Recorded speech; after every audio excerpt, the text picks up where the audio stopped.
ወይኔ ጉዴ አልቻልኩም ማለት ነው። ይህንን ልብስ እስክለብሰው ድረስ አልቻልኩም። በጣም ብዙ ሰው ሲያስታውቅ አይቻለሁ። ወይኔ እኔ ሲመጣ እንደዚህ ኤክስፔክት አላረኩም ጌታን። ወይኔ ባናና ሪፐብሊክ፣ ኤክስፕሬስ፣ ኖርድ ስቶር፣ ሜሲስ ምናምን በኢየሱስ ስም። ኧረ እነኚህ ሰዎችማ ከዚህ እየገዙ ነው የሚሸጡልን በውድ ዋጋ። ኳሊቲውን ልነግራችሁ አልችልም። እንዴት አባቱ እንደሚያምር ቱፒስ ነው። እኔ ፍቅር ይዞኝ እግዚአብሔርን ለማካበድ አይደለም።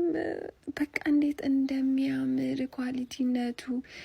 ዝም ብሎ አይነት ልብስ ደግሞ አይደለም። ላይክ ስትለብሱ ራሱ እኔ እንደውም ቀጫጫ ስለሆንኩኝ ብዙም ከኔ ዋው ምናምን፣ ትንሽ ሰውነታችሁ ሙላ ያለ ሰው ደግሞ ብትለብሱት ማለት ነው ማይ ግድነት የሆነ ሞገሳችሁ ነገር ያመጣል ማለት ነው። እኔ እንጃ ይቅርታ አድርጉልኝ። እኔ በቃ እኔ ምስላቸው ሴቶች አሉ የሆነ የተረጋጋ ልብስ የሚለብሱ በግን እንደዚህ በቃ አለ አይደለ የሆነ ክላሲ የሆነች ሴት እና ደግሞ የሆነ አለ አይደለ በቃ ጎበዝ አይነት ሴት፣ ስርዓት ያላት ሴት ግን እስቲ ዝንጥ ያለች የሆነ አለባበሷ የሚያምር፣ ስርዓቷ የሚያምር፣ እሷነቷ ራሱ የሚያምር አይነት አለባበስ።